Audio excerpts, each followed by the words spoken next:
Y'all's green room is rocking. It's our favorite. pretty cool. It's Dolly's room, right? Yeah, we call it the Dolly And room. I found the liquor cabinet, so So this is going to be an honest interview. lit. I love it. Here's the funny thing. I mean, I've known you forever. I didn't realize that you were at one point thinking of like pre-med. That was going to be the track. So, yeah, surgery, to be specific. Yeah. No, I went to college, got my degree in pre-medicine, got into med school, and then deferred. Still deferred. Still deferred.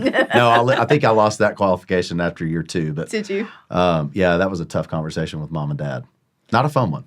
Right. Well, and I Scary. mean, you grew up in Tullahoma, so they know everything about Nashville. I mean, I feel like you were there, you understood probably more about the music business than most. Well, Somewhat? I didn't know anybody in the industry, but my granddad was a preacher here for years and years, then went into family counseling. So he was counseling a bunch of the crazy musicians up here. So he had a little bit of insight, but And then you're like, Mom and Dad, I want to yeah, go be right. one of them. And that's all my family knows is, they go visit granddad to get Yeah. counseling. This can't be good. It was tough because, the path of surgery and medicine is pretty consistent, and playing for tips in a jar on Broadway is not. At least I didn't think it was, but it is. I started making a great living down there, and then I graduated to like frat parties in all the SEC schools, then wedding receptions. And when my parents started traveling around seeing that happening and then seeing the cash I was getting, they were like, oh yeah, we're behind. This is good. This is fun. Like we get to have fun with you at your job and you're making good money and paying your rent and you're off our payroll. Keep going. Doing good, son. Yeah, Okay, there's a rumor, and we want to put it to bed right now. Are you ready? I'm ready. You were first thinking about recording, or first recorded thinking about you with Lauren Elena. Yes. True or false? True. Really? Yeah. Okay, tell me more. Wait, your question was true that I first wanted to record Think About You with Lauren Elena? Yes. Yes. Oh, yeah. I remember the phone call like it was yesterday. And? And she goes, look, I'm really busy. I'm not sure when I can release this song with you. I said, but look, Lauren, we've been singing Love Me or Leave Me Alone on the road all fall long on tour together.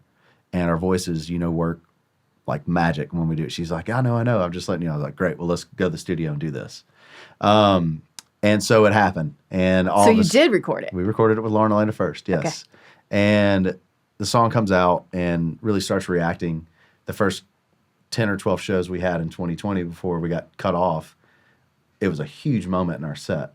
So you fast forward and Lauren's got her own song going up with the charts. And I'm just being patient, waiting. Like, come on, I want to get to Think About You. We finally get to where I think it's time for Lauren to put out another single, and her label's like, yeah, we're not going to go that direction. So we had a tough conversation of like, Lauren, I really believe in this song. I know it's going to be a big song for me, and I want to give it the chance it deserves. So can I record this with someone else? And she gave me her blessing. And so I went looking, and it was kind of like an episode of The Voice. Seriously, we submitted to all the teams I know in Nashville. Hey, if you have a young artist that wants to sing on this song called Think About You, you can put it out in this window at a time, submit to this email link. And I had all the names removed and just numbered by the time I went to listen to it in a Dropbox link. And I was coming back from an amazing trip whenever I got the link, and I started listening on my flight home and literally teared up and got chills when I heard a specific version that I lived with for a couple weeks and played for some close friends. And everybody's like, yeah, that's special. And it was Mackenzie's version. I like how that came together. See, Yeah. that's incredible. And Yeah. I had heard that too, that you had done it like a blind test It and that was. it all came through. Yeah, it was scary, but at the same time, I'm glad it went that way because I just knew it was like, okay, what are people going to react to? It's not the name, it's not what they look like, it's what comes out of the speakers. And so it was fun. I don't know if I'll ever do that again. If the opportunity presents itself, we know it works. You got a 6-week #1. Dude. 6 freaking weeks. That's amazing. Crazy. I know. That's unheard of now. It is. It really Yeah. is. And it really didn't hit me as it happened when we weren't touring. I really haven't got to tour this song yet. Yeah. And it's killing me that we're not on tour yet, but soon to be. You mentioned Mackenzie being Canadian, and you got to perform this at the CCMAs? Yes. What was that moment like? A dream come true, a bucket list. I'd been to the CCMAs. What an honor to get invited up there, and we have a great fan following up there and fan base, and I can't wait to go back and tour. But I'd never performed. I'd presented, and I think it's an honor to be included in all those wonderful acts up there. So it was awesome. That was our first award show in a long time to do in person, and Mackenzie and I's first award show to perform it together. Cool. And I thought we did a pretty good job. I think you did. Well, you have a couple of other collaborations on this project. Yeah. Let's talk about Tequila on a Boat Yeah, with Chris Lane. Yeah, with Chris Lane. Why did I pick Chris Lane? Yeah. Well, we've toured together. He loves to drink tequila sodas. And it was like, okay, that he checks that box. And then he's always begging me to come out on lake days here in Nashville on the boats.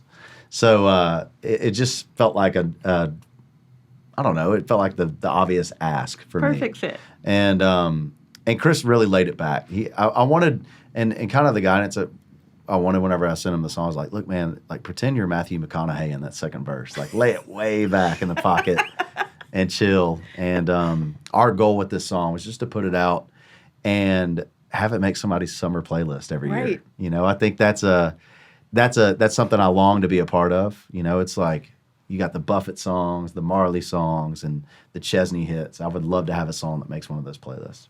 I mean, we do have like a whole running theme of how many boat songs we have. We needed another boat song. Yeah. Well, love Because all the I was boat on a songs. boat that day. Same boat. Same boat, Yeah. Zach Brown. They all hit. So I we're love just we're just putting all of them I out think there. that probably shows you what everybody was doing whenever we weren't touring. I think there's a theme. Yeah, There for is a sure. theme. There's a theme. The Party Mode Tour. Okay. Yeah. How pumped are you to get back out on the road? So pumped. One of my guys, actually, we were in rehearsals yesterday, and one of my guys at lunch, our lunch break, was like, man, I've got to get back on the road. Because we started out as a band of single dudes. Now, a lot of my band has wives and kids, and their wives are not used to them being home so much, and they're fed up with them. So, and also, my guys are running out of home improvement projects to do. So, we're ready to hit the road again. We're excited. We're really going to embrace the Party Mode Tour. I want this show to be the most interactive show we've ever had, we've ever put together for our fans. So, we're already chiseling away at what that's going to be and what that's going to mean. But if anybody's thinking about coming to the Party Mode Tour, show up early, and we'll probably go party afterwards. I want there to be some post-party hangs or post-concert hangs too. So I just want it to be, I want it to become an experience, like a whole day experience. Yeah. And taking my good buddy Sean Stimley out with me, who I actually met on Lower Broadway one night when I was partying. So it feels like the right thing to do. He followed us. He's like, man, can I follow y'all around tonight? This is years ago. Oh my and, God. right when he moved to town, I was like, hell yeah, dude, come on, I got your drinks for the night. Fast forward, he starts putting out some great music, and he's a great artist, and I'm excited to have him out. Okay, so you mentioned finding your opening act on Lower Broadway. Yeah, We hear that you were hanging out there the other night. I was. You go down there a lot? Yeah, I do. Okay. If I'm going to go out in Nashville, it's usually Lower Broadway. I find it very inspiring. and Really? It's where I got my start. So I think it's great energy. Broadway's really good about meshing songs together and making things work that you wouldn't expect.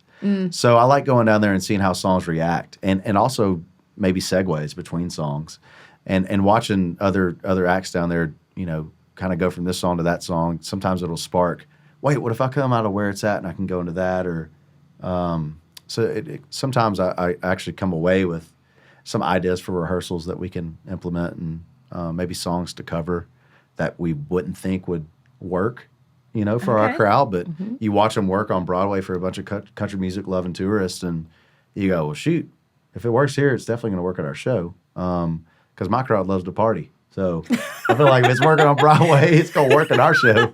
And so, yeah, it's great. I mean, I learn a lot down there all the time. I really do. That's fantastic. What's your favorite cover song to perform? That's a great question.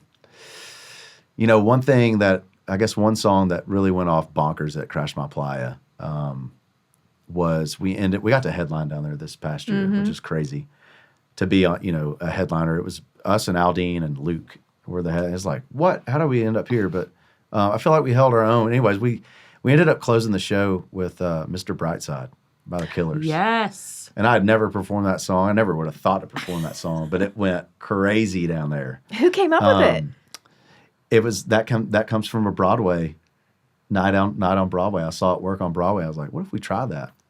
And being the first night of Crash My Playa when we headlined, it was an epic way just to go out. You know, I didn't want to really go out on one of my songs. I want to do something different. So we dropped that on them, and it went over great. Love it. Well, listen, the album Blue in the Sky. Congratulations. I know you're heading out to Los Angeles. Yeah, Gonna do we some are. more TV and all That's the right. things. thank you Congratulations. guys for having me on. Thanks for coming. Anytime. Good to see you. Too.